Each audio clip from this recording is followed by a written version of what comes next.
Ključno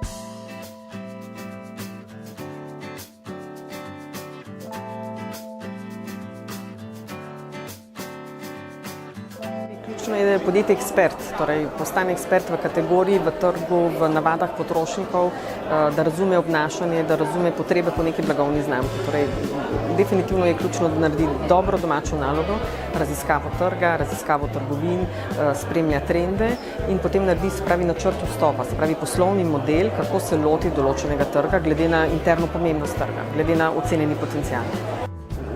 Nepravilno predpostavlja, da to, kar delaš na domačem trgu, je enako na tujih trgih. Zdaj, od tega, kako smo rekli, ljubi na polic v posamezni trgovini, torej do jezikovnih adaptacij, do drugačne zakonodaje, do drugačnih pravil oglaševanja, davčne politike. So pa zelo pomembne stvari tudi to, da v podjetju imaš dovolj ljudi, ki govori angleško, ki govori tuje jezike, da uvedeš to kot kulturo, se pravi kot spremembo miselnosti. In ta proces se mora zgraditi od zgoraj navzdol, se pravi definitivno ne od spodaj, ampak mora top management podpirati odločitev in zgraditi tako organizacijsko kulturo, ki podpira vstop na tuj trg. Široko področje, ki danes postaja pomembnejše zaradi tega, ker pač se menjajo navade potrošnikov, ker millennial generacija v glavnem uporablja te kanale komunikacije za pridobivanje informacij in tudi za vsakodnevno življenje. In je digitalni marketing pravzaprav tudi en zelo pomemben način vstopa torej na tuje trge, predvsem če imate mlajšo ciljno skupino,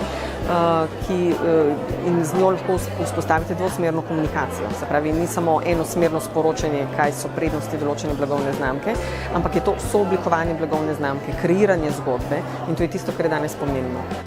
To, da je pomembni so predvsem trije stebri.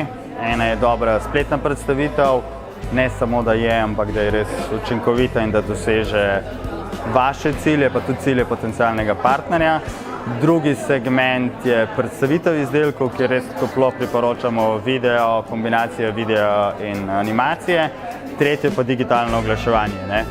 Ampak vse skupaj, če ne vemo čisto točno, kaj želimo, brez ciljev in strategije, kako priti do ciljnih strank, to je vseeno osnova.